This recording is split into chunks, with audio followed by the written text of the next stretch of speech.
All right, I think we're good to go. We'll let people trickle in from the coffee break, and thank you for joining us today. Oh, let me go back. So my name is Josh Ludwig. I'm the Global Director for ScaleReady, and I'm excited to chair this panel with two important collaborators of ours and probably everybody else's in the CGT space. But we are here to chat about cell and gene manufacturing. How can we bridge reality, what's happening today, what's making these therapies possible commercially, and bridging that reality into automation. So with me today, I have Edwin Stone. He is the CEO of Cellular Origins, and Stephen Ward, who is the CTO at Cell and Gene Therapy Catapult.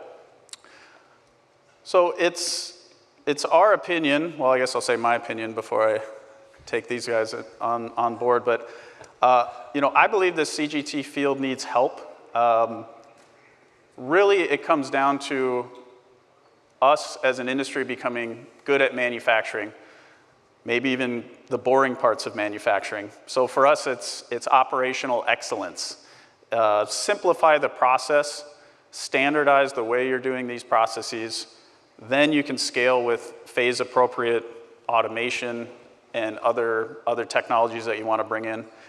But critically, and I think a topic that I've seen come up more and more, and we are trying to be the leaders in that at ScaleReady and with our partners, but I think we need to adopt the lean manufacturing principles that have really allowed the majority of advanced manufacturing industries to scale. So I'm curious for those in the audience and trying to get some participation here. Quick show of hands, who's worked within a lean manufacturing environment before? So that's pretty good, maybe a third of you. Are there any therapy developers that are implementing lean manufacture today? Raise of hands. That would be 0. So again, I say that not to say we're on the wrong path, but I think that there's a lot we can do as an industry with proven processes, lean manufacturing principles, operational excellence, direction, and guidance from experts maybe outside the cell and gene therapy space. So it comes down to, flow of materials. We see this as really be hard on all of your unit operations. How simple can you make them? Can these be distinct and simplified unit operations that allow for high throughput of the equipment that you do use? So I'm really excited to have Edwin and Stephen here describe some of this work that we are all collaborating on. We have a G-Rex-centric CDMO that we started in Houston about 2 years ago. And one of our first big projects that we're working on is a simplified, standardized CAR-T process in the G-Rex technology, which is used in commercial CAR-T products globally, as well as a few other products. And ultimately, we're tech transferring that to the labs in Stevenage at Catapult, proving that you can simplify and standardize this with the existing technology. And I'm excited to have Edwin and Stephen present to you today with some slides about our effort to then tech transfer that onto the Constellation robotic platform from Cellular Origins. And I think the reason that now is the time for this conversation is with these impressive data coming out, across different companies, across different commercialized products. I think Carvykti from Legend Janssen, along with Amtagvi from Iovance, is probably approaching a 30,000 per year addressable patient population in the near future. That breaks down to about 100 starts a day. We are definitely not there yet as an industry. That should potentially scare some of us in here. How do we get to 100 starts a day for one drug product, let alone advancing all of these technologies and therapeutics that are showing promise in the clinic? So with that, I'm going to hand it over to Edwin, and he can start with some slides. Good afternoon, everyone. we've gone a bit rogue here, so in the spirit of collaboration, we're going to run through some slides and interject, hopefully to reinforce, perhaps to add nuance, maybe even to contradict each other. The thing I want to emphasize that Josh absolutely picked up on there is lean manufacturing isn't some new radical principle. It's a thing that's been applied to almost every industry that's successfully reached scale. Anywhere where products have had to get to a large number of people at sensible cost with reliable supply at a high level of quality has had to introduce some form of lean manufacturing. And really, the important thing here is that very first word. We've made a lot of progress in the cell therapy industry. We've seen some incredible approvals, some incredible biology, but we are a long way from industrializing the industry. And at the heart of that is we're still an immature ecosystem, which is not to me a great surprise. You don't suddenly start in a new area and have an established ecosystem. The same applied to silicon fab, the same applied to mobile phones. People have, over time, worked out where the key players sit and what they can do really well. There is a version that says it is a one-party system, and one party does everything, and everyone becomes entirely vertically integrated. I think that's very difficult to make a strong case for in cell therapy. I think there are so many individual areas. There are so many needs for different experts, for different specialisms, that if we're going to get the very best biology, that what we need to see is all of those individual elements come together. And that's not just at a technological point of view, but as Josh pointed out, it's at an operational excellence point of view. It's people becoming really skilled at using those tools at scale. And obviously, it's actually around the therapies and being able to apply those tools to get the best therapeutic efficacy. And it's only by all of those things working really well together that we've got a chance of producing an ecosystem that's really thriving and that most crucially is really efficient.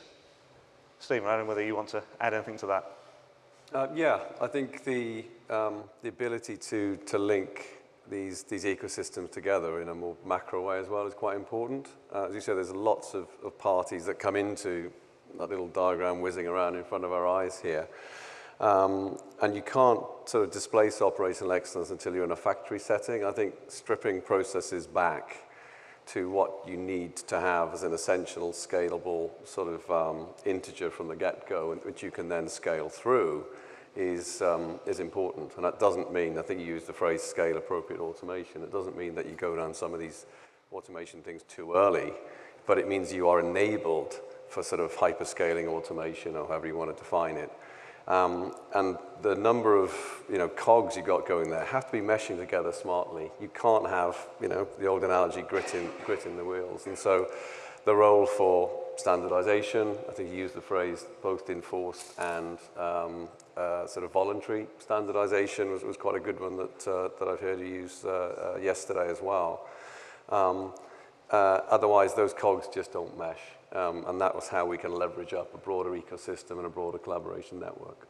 And I would say if this is the approach that we're taking, because we want to enable the therapy developers to move with speed, to move with practical purpose, without spending all of the capital which is constrained right now, I think it's on all of the technology developers to say, how can we integrate these pieces together? How can we become the best at what one individual piece is doing, and then how do we as a field integrate all that together? It just has to be a lot of open collaboration, I would think. You make an excellent point there that I think, particularly when we talk about lean, we often talk about it at a moment in time. We talk about that as efficient manufacturing at scale, at the endpoint. Actually, I think you can also think of lean across time. And I know, Stephen, you've got something perhaps to add to this in a moment. But actually, I think one of the mistakes that has been made in the industry that the current economic position has really helped us unpick is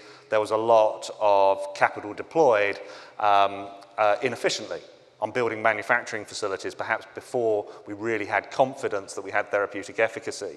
And that's quite dangerous. It's the sort of thing that puts investors off the field. It's the sort of thing that means that we chew through capital without applying it to where it's most able to add value and be most productive. And so I think it's not just at a point in time, but we should think about efficiencies of capital use across the development process of bringing therapies through to that final commercial viability. For anyone that doesn't know, Cellular Origins is a platform that doesn't make any of the individual unit operations. We don't make the bioreactors, we don't make the cell separators. What we do is apply robotics that wraps around that. And what you can see through these videos playing here is we have a mixture of the ability to connect processes together in a sterile manner, to move consumables between process steps using mobile robotics, and the ability to automate the individual process modules. I won't go into any more detail than that now. Jason Jones is talking about that, I think, at 5:30 today.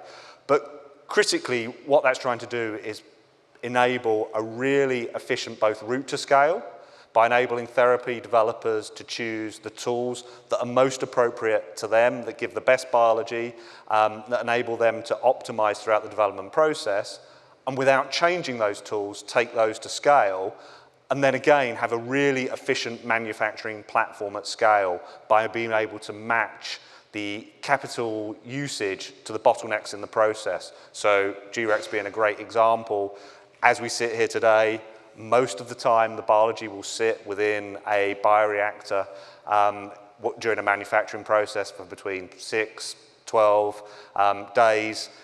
Even best-in-class processes are going to be bringing that down maybe to 2 or 3 days, but still that is the dominant step. And so it's most important in the manufacturing that we have most scale at that point, and we can have less things like day 0 and at fill finish. So it's really important to think about actually the approach we take to ensure efficiency both in that development and at scale. Stephen. Thank you. So, we always throw this word around, collaboration. It's something which we have based a business on at the Cell and Gene Therapy Catapult. When we started it 12 years ago, it actually is built on a collaborative model. And what we do is, with the companies we collaborate with is, we don't develop technology per se. What we look to do is accelerate the journey of all of you in the room. Whether or not you're a tool provider, whether or not you're a therapy developer, whether or not you're a systems provider, or whether or not you're a service provider. We have built physical capabilities, knowledge capabilities, so how can we bring that together to allow companies to move forward? And the latest sort of iteration on that collaboration journey is what we're calling our digital automation test beds, which I'll talk a little about in a few minutes. But really, we want to move people from the innovation phase into a deployment phase and to de-risk that deployment phase to make it as time efficient, capital efficient, and sort of risk efficient, I suppose, as we can. We've grown over the last 12 years, and I think this is by design, not just by accident, because we really are looking to bring that full knowledge circle to bear on the collaborations that we have. It's not a linear discovery, development, deployment, and then looking to manufacture at scale. We've got real-world evidence and skills built up over the last 12 years or so that we bring that knowledge circle right the way back through to all of the companies that we work with. So it's not in a silo, it's done in a sort of an integrated way to leverage up that sort of non-competitive knowledge as much as we can. And I think this diagram is quite interesting, Edwin, because it sort of goes to what you were talking about earlier on about that sort of micro ecosystem. So within each one of those cogs, you've got one of those micro ecosystems potentially rolling through as well. So this is quite a nested environment that we are working in. So the more we can standardize to de-risk that meshing, the better. So Stephen, at Catapult, and I think I took this from you, but this concept of, phase-appropriate scale, phase-appropriate automation, how do you build that into this ecosystem?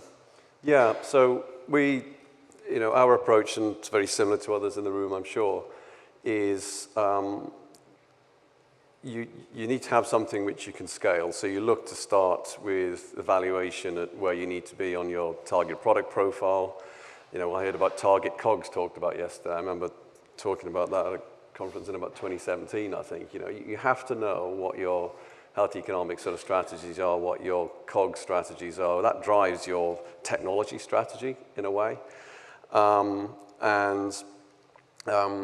You know, you set that out, and then you look to deliver it as you go through the various phases of development. You're not going to want to operate at a certain scale when you're in an early phase trial, but you need to know how you're going to get there without having a load of risk, a load of missed opportunities for efficiency, and actually then trying to change the biology because you're having to change the process as you go through. You need to have some space for innovation, absolutely. That generally comes from better product characterization where you can have some flexibility, but you need to have a map. And this isn't rocket science, you know. Investors are going to, you know, they look for this as well. How do you go from where you are to where you need to be and have some good knowledge-based analysis of how you move from there to there. And so you do that, and then of course you need to deploy it and test it. And this is the sort of latest iteration that we have. This is these digital automation test beds. We're pretty excited about these spaces. You can see an empty one on the top there. It's a white box. I'm excited about a white box. That's the point of becoming in my life where I'm excited about a white box, but it's what we're doing in there is the exciting part. So these are GMP mirror environments. So it's looking to accelerate the testing of these, as I said earlier, technologies, well, not their therapies, and automation solutions in combination. Importantly, a digital layer around this as well. Various digital providers that we work with as well.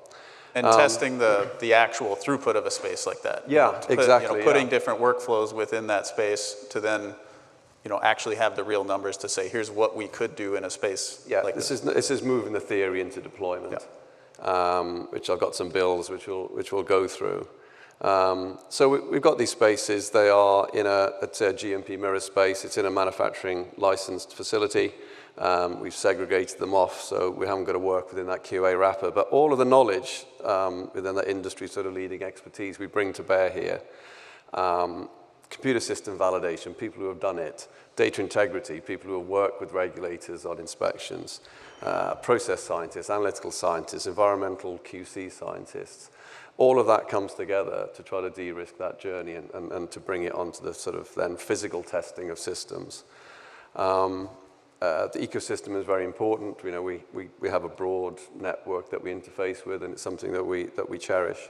And there's a ton of innovation out there, and these environments are here to foster that innovation. It's not to exclude or to preclude, it's to actually enhance that. I'll perhaps skip over this one, but this plays to the conversation that we just had is, you start off doing your assessments and then you move through into deployment. You can't sort of start too far down the road. You need to understand, and one concept we're talking about is how do you robotize a process. It might be slightly different to what you were doing if you're relying on modular unit operations with people doing the interfacing. The sequence might be slightly different. The hold times might be slightly different. You need to think about that in advance, so you work that into your process, trying to minimize any comparability or sort of crossover studies that you need to do. And also, is that part of the analysis, I guess, to you both, maybe Edwin, you're looking at where are these bottlenecks, and that's maybe where you're focusing the, robotic integration first and foremost? So I think one thing that we've really had to get quite deep into over the years is not just the ecosystem in terms of the individual companies, but the different stakeholders within that. And to that, where are the bottlenecks is quite interesting. One of the things we find ourselves doing earlier and earlier is actually mapping out that journey. And it's not necessarily a just look at commercial manufacturing at a particular scale at 30,000 a year. That's not how it works. We don't go 0 or a few doses a year straight up to that. There has to be a ramp to that. And so something we've had to do quite a lot of work is look at actually what is the journey to that. And what's, again, back to efficiency, what's the most efficient route to that journey? And is it a case of building duplicate facilities to 15,000 facilities, to 15,000 facilities within a single building? Or is it a case of, back to incubation again, building a facility, but then noting that the incubation is often the rate limiting step, expanding the incubation to suit? One interesting thing that we've found about that is then the different stakeholders you need to bring in from customers. You've got often MSAT teams responsible for making the decisions around the manufacturing technology, but supply chain obviously having a strong interest in those facilities and the facility layout. And that, I think, is a challenge, because there's often an expectation supply chain won't be engaged until later on, but suddenly we're having to have earlier conversations with those folk. And then the whole IT integration, you touched on kind of some of your expertise there, often becoming actually also sitting on the critical path, as much on the critical path as a facility build that's having to happen in parallel to all of this. So that those ecosystems also exist within these customers we've got, particularly when we're looking at trying to get out the paradigm of doing a few thousand doses a year, when we're starting to thinking about 30,000 doses a year plus, as in many cases the industry is now. Actually, how those multiple stakeholders engage throughout this journey is becoming increasingly critical. Okay.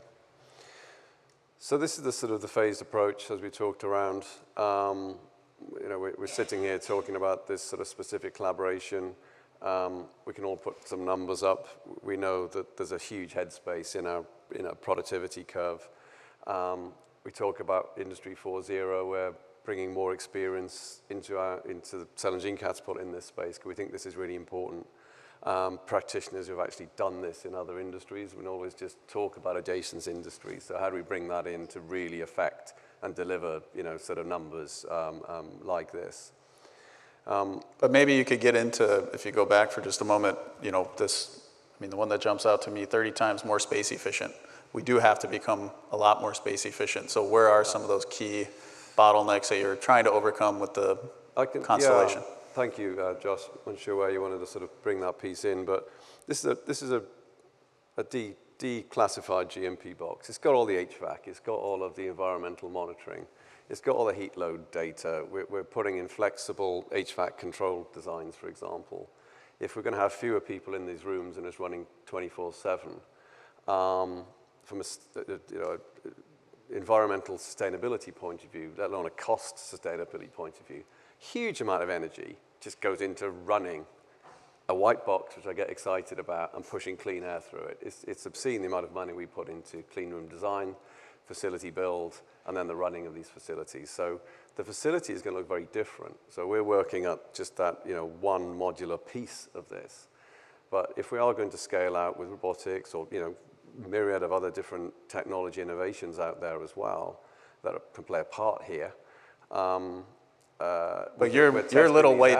We're testing these out. We're looking at environmental monitoring impacts. What's the shedding of these sort of systems? And the reason I drill down a little bit is your white box that you're excited about. I look in the audience, there's probably a lot of folks with their own manufacturing space that looks like that, whether it's in a GMP setting in a hospital, a university, or it's a therapeutic developer that bought some space and they have to make, as soon as you have the space, you realize maybe you thought you had a lot of space, but when you start to run your numbers and the throughput calculations on your successful development, every last square foot becomes critical. So one of those boxes you were looking at there, we have 12 of them within our Manufacturing Innovation Center in Stevenage. If you're running a fairly established sort of modular automation, semi sort of automated process, you can do a couple of hundred batches a year, which is generally a sort of a reasonable throughput. Something like this, you're up into the thousands quite easily. And that's perhaps a topic we'll pick up at the end if we have time. To go back to the wheels and everything meshing together, we can't just say, oh, we've sorted this piece. The QC is going to fall over. We all know that. That needs attention now. We've got an opportunity to try to get ahead of that problem. Supply chain is going to look very different for this as well. I know some people love kitting and are getting into that kitting still. They have been getting into it for a while. But the supply chain needs to look very different for these sort of technologies as well.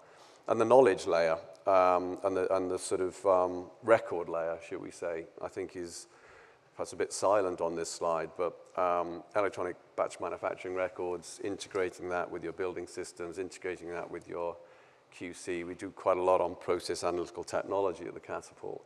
How do you embed those into the processes as appropriate as well, so you're not doing all of this end stage testing. Just EBMR, there's various vendors around. We're working with Autonomous on a collaboration project. It's had huge impact on the right first time delivery of paper batch records, and also the amount of time saving, you know, it's up to about 70, 80%. We'll be putting a white paper together, but it's, you know, just going to these e-systems as well within this framework is so important.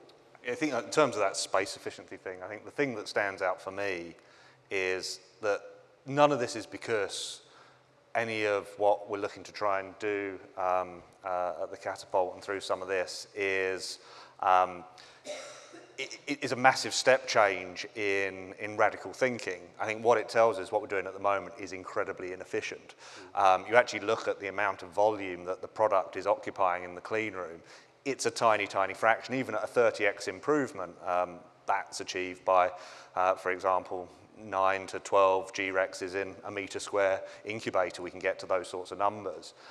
That is just an indication that what we're doing at the moment, we're often, as an equivalent, losing a meter square, a couple of meters square per batch.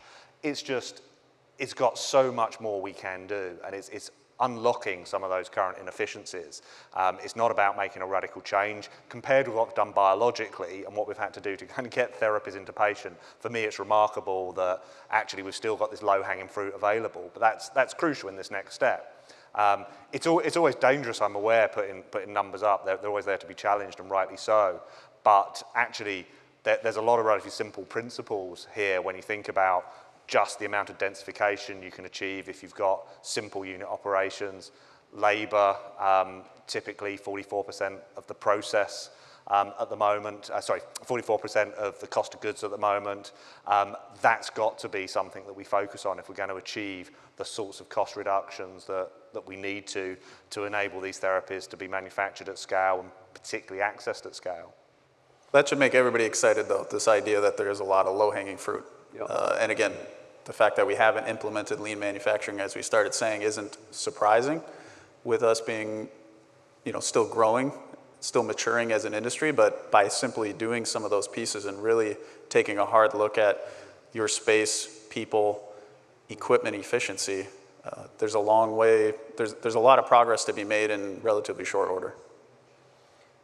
And this sort of system, Edwin, you might start to go on to it when you're looking to wrap up a little, but you know, it's a flexible system. It's an inclusive system. You know, it harnesses innovation in, as you said at the start, the various different unit operation choices that are available as well. So, you know, biology sometimes is constrained to the technology that's available, but this actually can allow the biology to find the right system to work with as well, which I think is quite an important point. You know, G-Rex is a system out there. It's proven it's doing stuff, but you know, there's different, more complex biologies coming through as well, and how do we evolve through this maze? So, you know, we're talking about lean. I mentioned it already. I went down memory lane a little bit when I was preparing for this, and I found a slide from back in 2018, so pre-pandemic by some. And these are three things that were on my mind back then in, I imagine it would be on Miami, actually, yeah. QC, you know, we're now pushing automation. This was, you know, back in those days, so even without us thinking about perhaps robotics in a practical way. QC needs some focus, and that's one thing I did want to pick up on as we go through the conversation. But material supply chain bottlenecks, I remember I had some data at the time, even for our facility running at a medium sort of throughput, which is about a 70,000 square foot facility, with collaborators there doing various mixed mode stuff. We were looking at a million plus picks of material. You know, it's a huge amount of material that we have in our bombs coming through facilities. And then I was talking about the development of scalable test beds, you know, and how they could play a pace. So it's great to now talk about, you know, something which is now looking at sort of more hyper-scale, higher density automation based on 6-7 years of practical knowledge of a GMP operation as well that we're bringing together to sort of work with collaborators going forward. And just to build on the QC a little bit, everyone's got their numbers. This is just some bills that, you know, I've pulled up here, but QC challenges, you know, potentially 15-25% cost of batch. you've got your own numbers. Everyone can say something on this space. But we know it's a considerable cost burden, but it's a time burden, I think, is one of the biggest challenges here. A lot of offline instrumentation, a lot of people involved in this system, a lot of lack of standardization. So that's something I just wanted to flag, because if we're sorting out the processes, which, you know, we're making some good inroads now, and the test beds can help de-risk and give some real-world experience and evidence to people on that journey, we can't ignore this sort of QC space, and we really need to be getting on with this. And just the last thing before I hand back, we're doing some work on fluid handling robotics for QC. Others are doing this as well, I'm sure, but even by putting a liquid handling robot into the system with a bit of sort of lean methodology, you can reduce your costs, you know, in this example by 50%. And we doubled our throughput just by some fairly standard, you know, liquid handling. So again, a lot of low-hanging fruit here, I think, for lean operation on QC. And that's fine. That's the sort of, you know, one thing to go at. But the next phase really is innovation. What's the innovation, collective innovation that we might bring to bear here on analytics and QC? You know, I'm a big fan of trying to put as much quality control as well, you know, into a process, so you're not waiting for that end stage. But there's only so much you can do with sensing technology and other sort of PAT sort of systems. So we're just sort of going out now with a bit of a grand challenge call in this analytical space. People are interested, there's an email address there, just to sort of have a conversation around this to see where as a collective we might be able to start to move the needle on this, what we call sort of condensed analytics, rather than moving ahead with where we are. And maybe a big kind of overarching headline is, you know, applying lean principles isn't just for the actual cell production. When we talk about manufacturing, we're including, you know, the supply chain of the materials coming in, the QC of your product going out. It's a holistic view, so there's certainly a lot of room for improvement and kind of ripe for improvement as we advance this together as well. Yeah.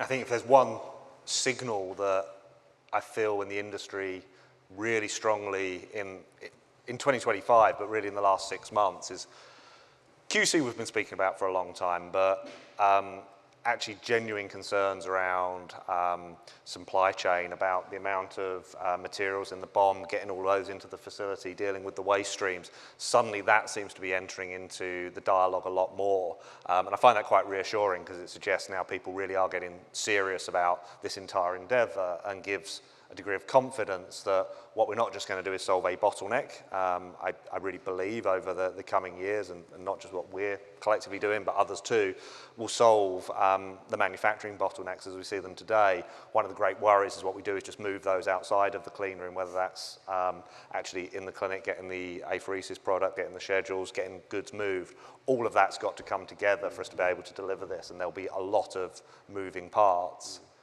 So I guess that brings us to kind of the practicalities. Yes, very good. If only I'd planned that. Yeah, that was a great segue.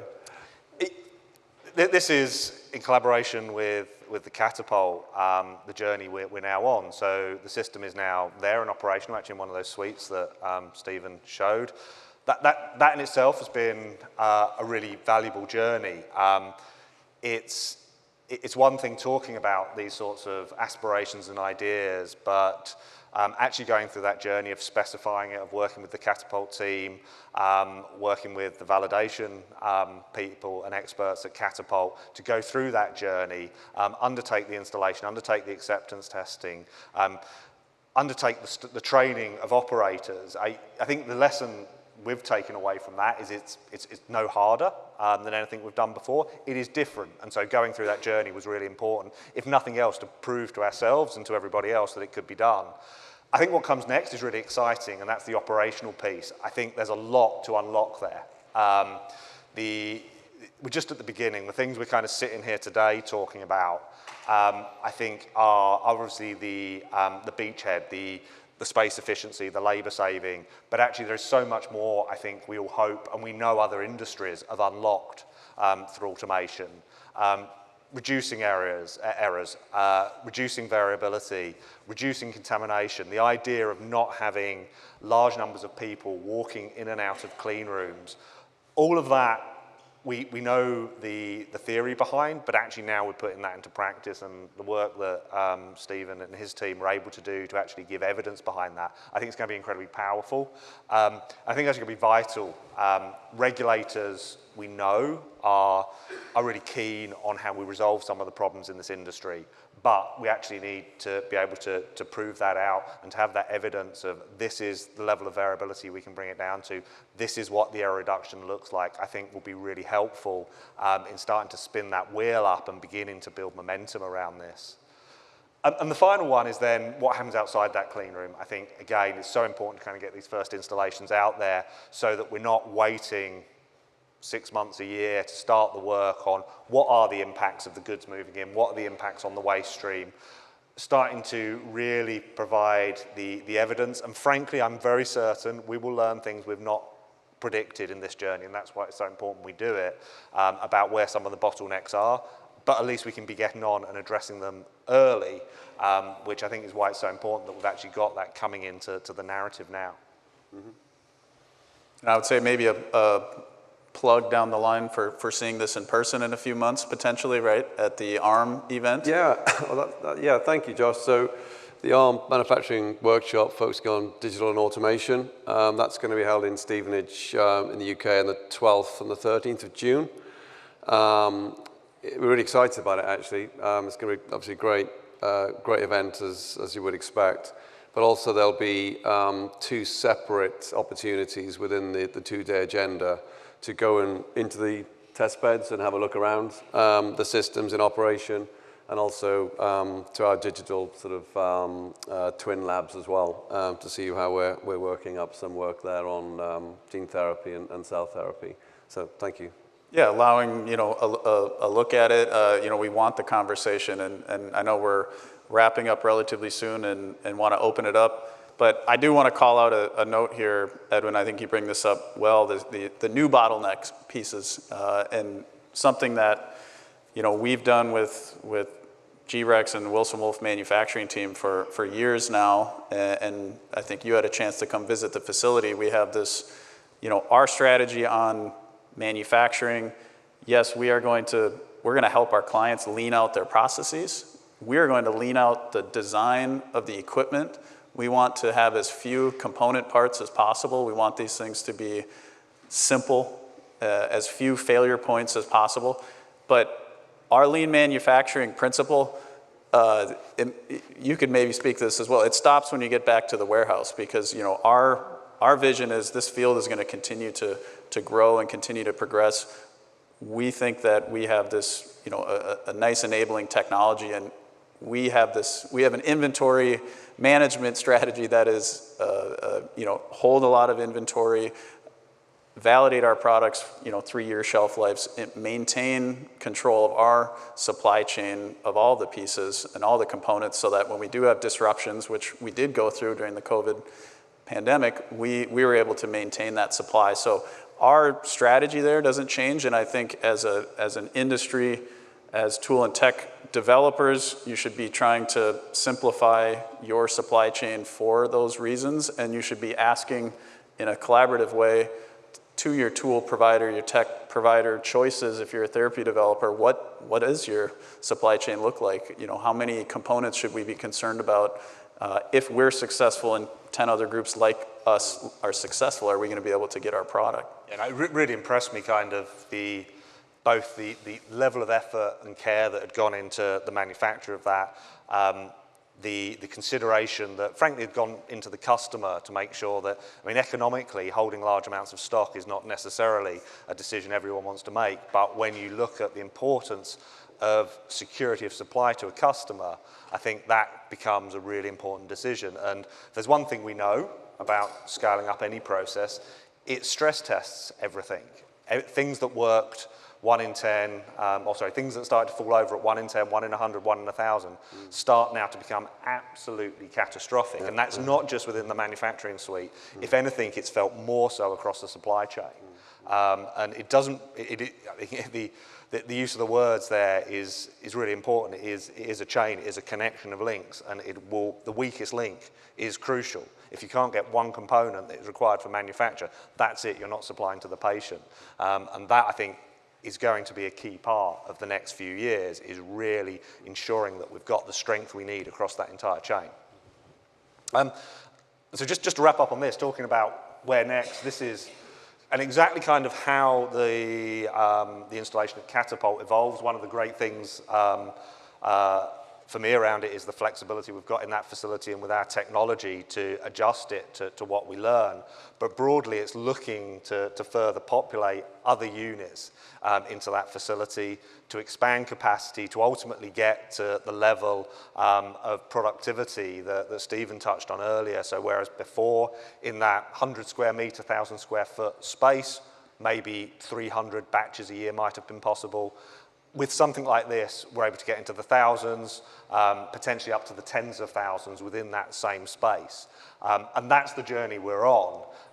And the great thing is that all of that is built on those same unit operations you've seen, and as Josh rightly points out, that are installed now, are being operated. Yep. It is broadly a copy-paste of that to start to build up to scale from here on in. Fantastic, guys. We have just a few minutes left. I know we covered a lot of topics, and there's certainly plenty of strong opinions in the audience. I'm curious, any questions for Stephen, Edwin, and myself? Julie? I just want to say, I'm Julie from Mayo Clinic. Great discussion. Love that. Anywhere we can decrease cost of goods and be more efficient is amazing. I think there were discussions, and Stephen, you mentioned it, putting in automation. Thank you. Sorry, I don't know if everybody heard it, but it's a great discussion. I think it's all close to everybody's hearts to be able to get the efficiency, increase efficiency, decrease cost of goods. And I think, Stephen, you mentioned a little bit about, you want to start with this early, but not too early. And I think 10 years ago, there was a completely different thought on when we should start with the automation. Mm-hmm. And I'm just curious what your thoughts would be and what you would say to the audience as far as this is when you should start. Because I come from a perspective that we're trying to translate technology that gets licensed out in a phase one, and I want to make that as efficient and low cost of goods as possible for. Yeah. Thank you. It's a really good question, and it comes down to the definition of automation. I want people to be ensuring that the biology that they've got is fit for sort of unit automation or modular automation as soon as possible. I'm a big fan in moving, into a system which is automated fairly early on. You're not locking yourself into it, but your biology will fit the system that you're working with. And then you can scale that sort of unit automation through the development journey. The automation we're talking about here this is where you start to deploy this level of automation further in your journey in terms of actual production. You need to show it works. You need to show that what you've done on your sort of component automation then fits into this perhaps more end-to-end automation that we're looking at here. So it does come down to this we were talking about this yesterday actually. I think there needs to be some sort of industry, let's use this lexicon. I think it is confusing when we all throw automation because it means different definitions to many different people. So do we want to move away from manual culture? Do we want to move away from a lot of human intervention in the process? Absolutely. Do we want to be doing that quite early on in clinical development? I would say yes, but once you're confident that the choice you're making on that automation is right for your biology. But then understand how you can scale that up and how that end-to-end process looks like is sort of perhaps what I was trying to refer to earlier is so you don't then get stuck and you've got something which is not efficient when you're trying to then scale it with a sort of a hyper-automation or a hyperscale automation system that we've got here. So I'm a huge fan of automation in all of its sort of colors and guises, and The earlier you can do it, the better, but you have to make sure the biology is right. And with the characterization data sets we can now generate fairly simplistically, I think that's an important step. A phrase, oh gosh, I'm looking at the time, a phrase often used is, you shouldn't be automating a bad process. Completely agree. Some of the early robotics of 10, 20 years ago, it was basically an arm trying to repeat what a human does with a Falcon tube cap. It was all great. People were trying to push boundaries, but you look back now and you think that was the wrong thing. Whereas here, you've got automation that is scalable, and then a wrapper like this can then be deployed, its arms around it, to then deploy it 24/7 at a higher density. So hopefully that answers some of your question. And I would say just, talk to the folks, ScaleReady being one, there's other developers in here, but have them crunch the numbers with you for processes and show you, okay, for your, multiple phase ones per year you're trying to run, but you want to give them a leg up on the commercial success pipeline so you keep getting funding. I think you have to, we now have a pathway where you can show from 10 patients a year to 1,000 to, hopefully tens of thousands. But thank you, everybody. Appreciate you joining the session. Thank you, guys. Appreciate it. Pleasure as always.